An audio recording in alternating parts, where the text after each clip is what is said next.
భవిష్యత్ 50 తరాలు ముందు ఏం జరుగుతుంది? అంటే ఒక పాటను రాసినప్పుడు కొన్ని పాటలు అలా హిస్టరీలో మిగిలిపోయే పాటలు కొన్ని ఉంటాయి, కొన్ని 50 ఏళ్ళైనా పాడుకునే పాటలు ఉంటాయి, కొన్ని అప్పటికప్పుడు తాత్కాలిక సమస్యల కోసం పాడు. ఎన్నేళ్ళు పాడతాడు ఏపూరి సోమన్న ఇదే రకంగా? అంటే 50 ఏళ్ళు అంటే చనిపోయే వరకు పాటలు పాడుతూనే ఉంటాడా? ఎస్, ఏపూరి సోమన్న ఏ వెలివాడలైతే పల్లెం కొట్టి తోలు డప్పు కొట్టి కోలాటమాడి డప్పు కొట్టి పాట పాడి ఏ వెలివాడ నుంచి వచ్చాడో ఏపూరి సోమన్న ఒక వెలిశాలలో కూర్చొని ఒక చెట్టు కింద కూర్చొని ఓ డప్పు కొట్టుకుంటూ కూర్చొని ఒక 30 ఏళ్ల క్రితం పాటలు పాడిన ఏపూరి సోమన్న ఇవాళ ఆయన గలం గర్జన ప్రపంచమే వింటుంది కదా. ఏదో ఒక రోజు ఏపూరి సోమన్న అనుకునే గోల్ రీచ్ అవుతాడు, ఏదో ఒక రోజు ప్రజలందరి ఆశీర్వాదం ఉంటుంది, ఖచ్చితంగా ముందుకు వెళ్తాం. ఎంతకాలం పాడుతాడు అంటే దానికి అంతం లేదు. ఎంతకాలం పాడతాడంటే గొంతున్నంతకాలం పాడతాం, ఊపిరినంతకాలం పాడతాం, ఊపిరి ఆగిపోయిన రోజు ఆగిపోతాం. అదొరదాకా పాడుతూనేవా అంటే ఖచ్చితంగా పాడతాం. పాట రూపాలు మారుతుంది, పాట రూపాంతరం మారుతుండొచ్చు. వర్గీకరణ కావాలని పాడిన పాట ఉంది, వర్గీకరణ పండుగ కోసం పాడే పాట కూడా వింటున్నాం కదా. ఎస్, మాదిగా మహావీరులారా ఆది జాంబవుని వారసులారా,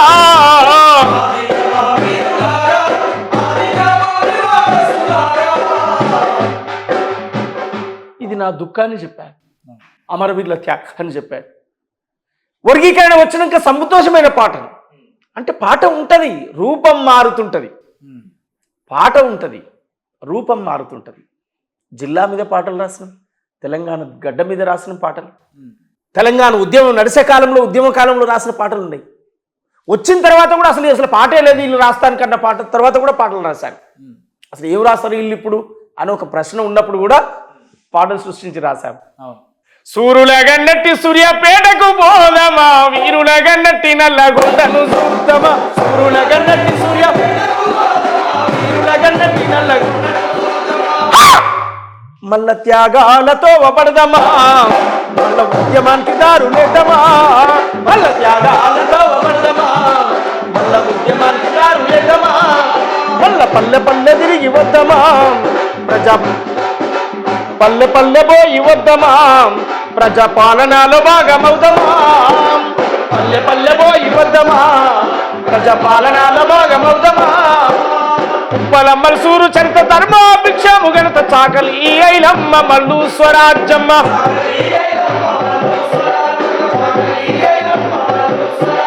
యుద్ధ గీతి శుద్ధాల బండి యాదగిరి మా రోజు వీరన్న మన పెళ్లి లలితక్క,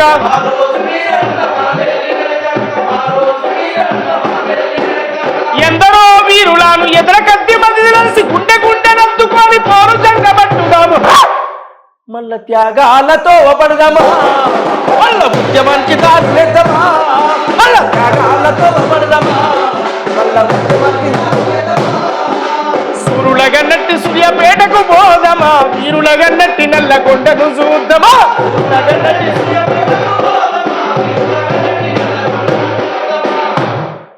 ప్రాంతాల గొప్పతనాలు కూడా చెప్పిన సందర్భాలు. ఎస్, అంటే మీరు ఎప్పటివరకు పాడతారంటే అంటున్నాను నేను. పాట ఏడాగుతుందన్నా రూపాంతరం చెందుతుండొచ్చు, పాట రూపాంతరం చెందుతుండొచ్చు. పిల్లలకు చెప్పే పాటలు ఉంటాయి, తల్లికి చెప్పే పాటలు ఉంటాయి, సమాజానికి చెప్పే పాటలు ఉంటాయి, చెల్లికి చెప్పే పిల్లలకు కూడా మీరు పిల్లలకు కూడా చెప్పాను కదా.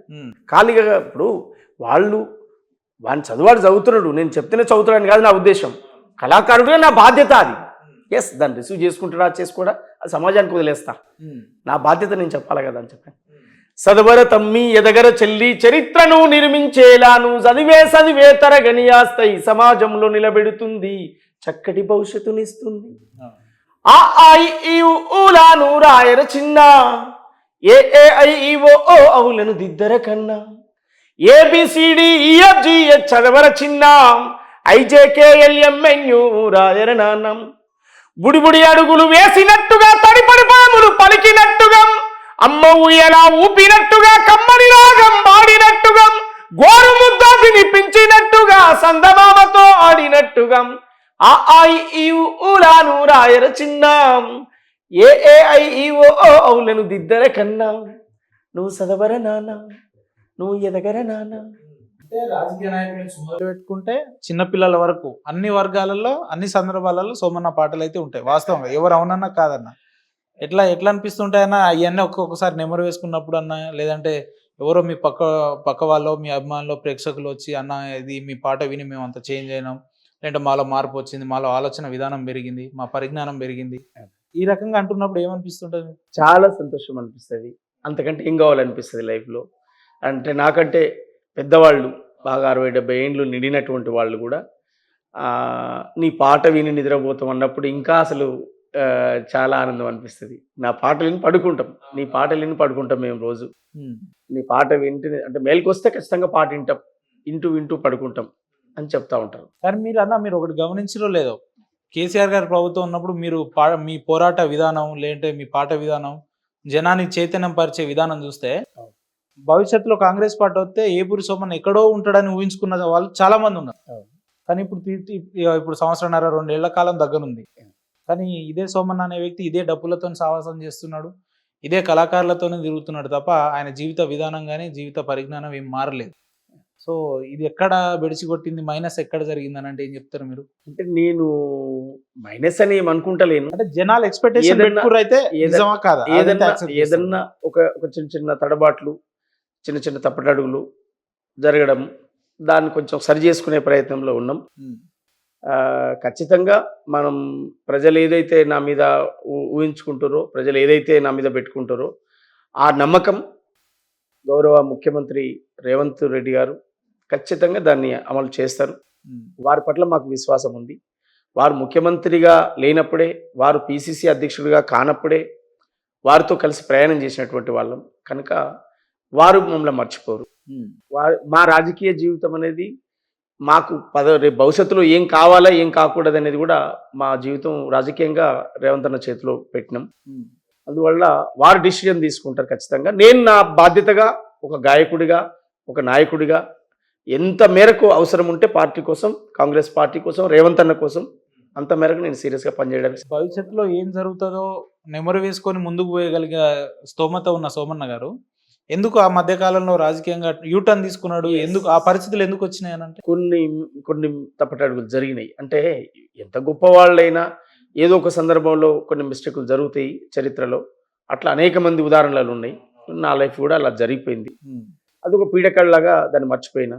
నేను కూడా ముఖ్యమంత్రి గారు కూడా దాన్ని రిసీవ్ చేసుకొని సర్లే అది జరిగింది అయిపోయింది, గతం కదా. కానీ ఇప్పటి నుంచి అయినా మీ సేవలు ప్రజాపాలనలో భాగం కావాలి, మీ సాహిత్యం, మీ పాట ప్రజాపాలనలో భాగమై పనిచేయాలని చెప్పి వారు సూచించారు. ఇప్పుడు జరుగుతున్న పరిణామాలను బట్టి చూస్తే నా ఎదుగుదలలో అదొక కారణం అని ఎప్పుడు అనిపిస్తలేదన్నా? లేదంటే ముఖ్యమంత్రి గారు కావచ్చు, లేదంటే మంత్రివర్గం కావచ్చు, ఆ మధ్యలో అలాంటి నిర్ణయాలు తీసుకున్నావు కాబట్టి, మధ్యలో బీఆర్ఎస్కి పోయినావు కాబట్టి నీ డెవలప్మెంట్ అనేది ఆగింది, లేదంటే నీకు పదవులు ఫస్ట్ వరుసలో ఉండేటోళ్ళం. ఇబ్బంది అనిపిస్తుందా అదే పోకపోయి ఉంటే? అన్న ఏదైనా ఆలోచించే వరకు ఆలోచిస్తాం, రోజు దాన్నే ముందటేసుకొని కూర్చోలేం కదా. అదొక టైంలో ఆలోచించాను, సరే ఆ రోజు ఇలా జరగకుండా ఉంటే బాగుండేది అని ఆలోచించడం. దాన్నే ఇప్పుడు రిపీట్ చేసుకుంటూ ఆలోచించుకోలేను. ఎస్, ఒకసారి అనుకున్న అయిపోయింది కదా. ఇప్పుడు ఏదైనా ఎలా ఉండాలి అనేది ఒక ప్లాన్ ఉంటే సరిపోయాయి. ఇప్పుడు నడుస్తున్నానన్నా, ఒక మెట్టకి పోయి తడబడ్డాను, నెక్స్ట్ నడిచేటప్పుడు సరి ఇంకో మెట్టన మంచిగా ఎక్కడానికి ఒక టైం ఉంటుంది కదా. అందువల్ల అట్లే అనుకుంటున్నాను. కానీ సోమన్న, మీ పాటలు విని మీరు ఏదైతే స్టేజ్ల మీద వాడిరో, మీ పాటలు విని ఎమ్మెల్యేలు అయిన వ్యక్తులు ఉన్నారు, మీ పాటలు విని మంత్రులు అయ్యారు, ఇప్పుడు ముఖ్యమంత్రి స్టేజ్లలో కూడా ఉన్నారు. కానీ ఇదే సోమన్న అనే వ్యక్తి ఇంకా ఎలాంటి పదవులు అనుభవిస్తలేడు. వాళ్ళే ముఖ్యమంత్రులు అవుతున్నారు, మంత్రులు అవుతున్నారు, రాజకీయ పరంగా ఆర్థిక పరంగా లావాదేవీలు జరుగుతున్నాయి, బాగున్నారు. కానీ మన అణగారిన వర్గాల పిల్లలు లేదంటే మీలాంటి వ్యక్తులు ఏదైనా చిన్న తప్పులు చేస్తే ఆ తప్పుని ఉదాహరణగా చూపించి భవిష్యత్తు ఆపడం అనేది ఎంతవరకు కరెక్ట్ అంటారు? దీన్ని మీరు ఎట్లా? నిజమే, అది అలాంటిది వాస్తవానికి పొలిటికల్గా రాజకీయ వ్యవస్థలో ఉన్నవాళ్ళు చేస్తే అది ఒక భాష, ఆ పదం వేరే ఉంటది. లేని వాళ్ళు చేసిన వాళ్ళకి ఇంకొక పదాలు ఉంటాయి. సంసారం, ఎస్. కానీ నా అదృష్టం కొద్ది ఏంటంటే, నాకు రేవంత్ అన్న వారు సీఎం అయిన తర్వాత కలిసిన మనిషిని కాదు కదా. సీఎంగా లేనప్పుడే నేను కలిసి జర్నీ చేశాను కనుక నాకు ఆ ప్రేమ నా పట్ల వారికి ఆ ప్రేమ ఉంది. సరే, జరిగిన మిస్టేక్ను మనోడు తెలుసో తెలియక ఒక పొరపాటు ఒక అడిగేశాడు అయిపోయింది అని చెప్పి రిసీవ్ చేసుకొని దగ్గర తీసుకున్నాడు. అది నాకు నాకు నాలో ఒక గొప్ప ఆత్మస్థైర్యాన్ని నింపింది. ఎస్. ఏమనిపించిందన్న బీఆర్ఎస్ నుంచి మళ్ళీ రిటర్న్ బ్యాక్ టు హోమ్ వచ్చిన తర్వాత ముఖ్యమంత్రి గారిని మొదటిసారి కలిసిన తర్వాత వారి రియాక్షన్ మీ పట్ల ఎట్లా అనిపించింది? చాలా చాలా రిసీవ్ చేసుకున్నాడు. చూడగానే ఇమీడియట్లీ పిలిచి దగ్గర పిలిచి భుజం మీద చేసి ఏమైపోయావు, ఎందుకు ఇలా జరిగిపోయింది, సరే గతం కదా జరిగింది అయిపోయింది, టచ్లో ఉండు, కలువు, పని చేసుకో, పనిలో ఉండు, నేను సమయం వచ్చినప్పుడు నేను తప్పకుండా నేను స్పందిస్తా, సమయం వచ్చినప్పుడు నేను చూస్తా, నేను ఖచ్చితంగా నీకు ఏదో ఒక రకంగా న్యాయం చేస్తా. రాజకీయ హామీలు ఏమన్నా భవిష్యత్తులో ఖచ్చితంగా ఖచ్చితంగా ఇంకా 20 ఏళ్ళైనా 30 ఏళ్ళైనా నేను నా రాజకీయ జీవితం రేవంత్ అన్నతోటే ప్రయాణమై సాగుతాయి. ఇవాళ ఏదో ముఖ్యమంత్రిగా ఉన్నారు అని కాదు, రేపు నేను ఏ పొజిషన్కి వెళ్ళాలన్నా వారి చేతిలోనే ఉంది. ఎందుకంటే ఆ రోజే ఏం లేని రోజే నేను వెంటబడి ఎమ్మటి నుండి తిరిగాను కనుక నేను వదిలిపెట్టే ప్రసక్తి ఏం లేదు. అధికారంకి వచ్చిన తర్వాత అన్న వాస్తవంగా చాలా మంది గాయకులు వస్తున్నారు, పాడుతున్నారు, పర్లేదు, వినడానికి బానే ఉంది. కానీ ఇది కాంగ్రెస్ పార్టీ ఇంకా భవిష్యత్తు లేదు, దీని మనుగడ లేదు, దీనికి ఇంకా ఆనవాళ్ళు లేవు అన్న రోజుల్లోనే విరోచితంగా పోరాడిన సందర్భాలు సోమన్న గారు ఉన్నాయి కదా, పాట రూపంలో కావచ్చు, ఇంకో రూపంలో కావచ్చు. నేను రాసిన ఒక్కొక్క పాట ప్రతిదీ అది కాంగ్రెస్ పార్టీకి ఓటు బ్యాంక్ గా ఉపయోగపడ్డది. నేను రాసిన ప్రతిదీ కూడా ఆ రోజుల్లో ఒక్కరిద్దరు ఎమ్మెల్యే కార్యకర్తల్లో ఒక నూతన ఉత్సాహాన్ని నింపింది ఆ రోజులలో, కష్టకాలంలో. శంషాబాద్ లో రాహుల్ గాంధీ గారు వచ్చిన మీటింగ్ కానీ, సంగారెడ్డిలో రాహుల్ గాంధీ గారు వచ్చినటువంటి మీటింగ్ కానీ, పెద్ద పెద్ద హిస్టారికల్ పెద్ద బహిరంగ సభలు, తర్వాత సరూర్ నగర్ గ్రౌండ్ లో జరిగినటువంటి రాహుల్ గాంధీ గారి మీటింగ్ కానీ, పెద్ద పెద్ద బహిరంగ సభలు, ఏ ఒక్కటి రెండు అని నేను చెప్పలేను. అట్లాంటి సభలన్నింటినీ కూడా విజయవంతం చేయడంలో కీలక పాత్ర పోషించిన, నా బాధ్యతగా నేను పనిచేసిన ఒక్కొక్క పాట తూటాలు లాంటి పాటలు. ఎయ్యర ఓటు చెయ్యి గుర్తుకు ఓటు, ఎయ్యర ఓటు చెయ్యి గుర్తుకు ఓటు, కొడవర పోటు కారు టైరుకు పోటు, కొడవర పోటు కారు టైరుకు పోటు, పాలించే సత్తా లేని పాగలుగళ్ళు, పాలించే సత్తా లేని పాగలుగళ్ళు, అనుభవమే లేని కొత్త పిచ్చాగళ్ళు, అనుభవమే మల్ల ఎన్నికలంటూ పల్లెలకొస్తుండ్రు, ఇక ఎలగా పెట్టిందేందని కళ్ళబట్టుదా, ఎయ్యర పోటు చెయ్యి గుర్తుకు ఓటు, కొడవర పోటు కారు టైరుకు పోటు, ఎయ్యర పోటు చెయ్యి గుర్తుకు ఓటు, కొడవర పోటు కారు టైరుకు పోటు. అంటే మీరు పాడుతున్న విధానం అప్పుడు చూస్తే మీరేదో ఎవరో ఏదో ఆర్థికంగా పైసలు ఇస్తే పాడే రకం కాదు, వ్యక్తిగతంగా మీకు కాంగ్రెస్ పార్టీ పట్ల ఎంతో అభిమానం ఉంటే తప్ప అలాంటి పదాలు అలాంటి మాటలు రావు, అదనేది గమనించుకోవాలి. ఇప్పుడు జనరల్గా ఏంటంటే ఇప్పుడు మనం కార్పొరేట్ వ్యవస్థను చూస్తున్నాం, మనం 1 లక్ష రూపాయలు 2 లక్షలు ఇస్తే అతని గురించి ఒక పాట రాసి సేమ్ అదే లిరిక్ అదే పదాలు ఇంకొక వ్యక్తికి రాస్తాం. మనం ఎవరి గురించి చెప్తున్నాడో మీకు అర్థమై ఉంటుంది. కానీ మీరు పాడే విధానంలో ఏంటంటే పార్టీకి మీకు అటాచ్మెంట్ ఉన్నట్టు, లేదంటే పార్టీ విధి విధానాన్ని మీరు బాగా అటాచ్ అయినట్టు ఆ రకంగా ఉంటాయి పాటలు. అంటే పార్టీ పరంగా ఎందుకన్నా అంత ఇష్టం ఏర్పడింది, ఎప్పటి నుంచి ఏర్పడింది? అంటే కాంగ్రెస్ పార్టీ ఈ దేశంలో ప్రజాస్వామ్యం బతకాలంటే, ఈ దేశంలో భారత రాజ్యాంగం బతకాలంటే కాంగ్రెస్ పార్టీ బతకాలి.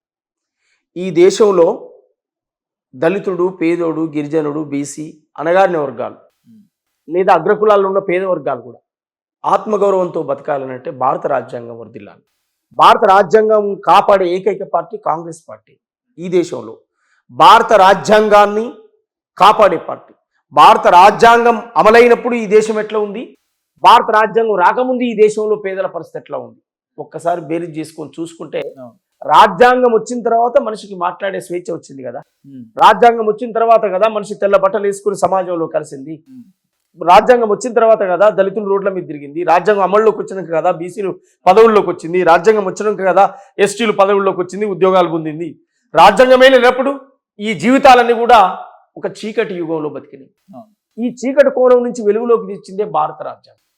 భారత రాజ్యాంగాన్ని ఇవాళ రాజ్యాంగ గ్రంథాన్ని భుజానికి ఎత్తుకొని జై బాపు, జై సంవిధాన్, జై భీమ్ అనే నినాదం ఇచ్చి ఇలా కాశ్మీర్ నుంచి కన్యాకుమారి వరకు ఇవాళ రాహుల్ గాంధీ గారి నేతృత్వంలో భారత రాజ్యాంగాన్ని పట్టుకొని జోడో యాత్ర, భారత్ జోడో యాత్ర చేసిన చరిత్ర ఉంది కాంగ్రెస్ పార్టీ.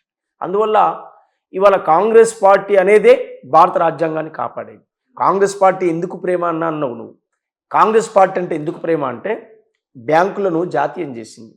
కాంగ్రెస్ పార్టీ పనికాహార పథకం తీసుకొచ్చింది. కాంగ్రెస్ పార్టీ ప్రాజెక్టులు కట్టింది. కాంగ్రెస్ పార్టీ గరీబ్ హఠావో అనే నినాదాన్ని తీసుకొచ్చింది. కాంగ్రెస్ పార్టీ ఇండ్లు లేని పేదల గుర్తించి ఇండ్లు కట్టింది. కాంగ్రెస్ పార్టీ ఇందిరాగాంధీ పీరియడ్లో భూములు వంచింది. కాంగ్రెస్ పార్టీ చేసినటువంటి సేవలు ఒక హిస్టారికల్ సేవలు, అవి చరిత్రలో మర్చిపోలేని. పేదోడికి ఆహారం ఇప్పుడు పేదోడికి ఒక 2 నెలలు 3 నెలలు ఒక పని కల్పించేటువంటి ఒక చట్టాన్ని చేసింది. ఇది ఖచ్చితంగా కలిపేయాలని చట్టంలో చేసింది. అది ఎంత హిస్టారికల్. ఏ పని లేకపోతే ఎలా బతుకుతాడు సామాన్య మానవుడు?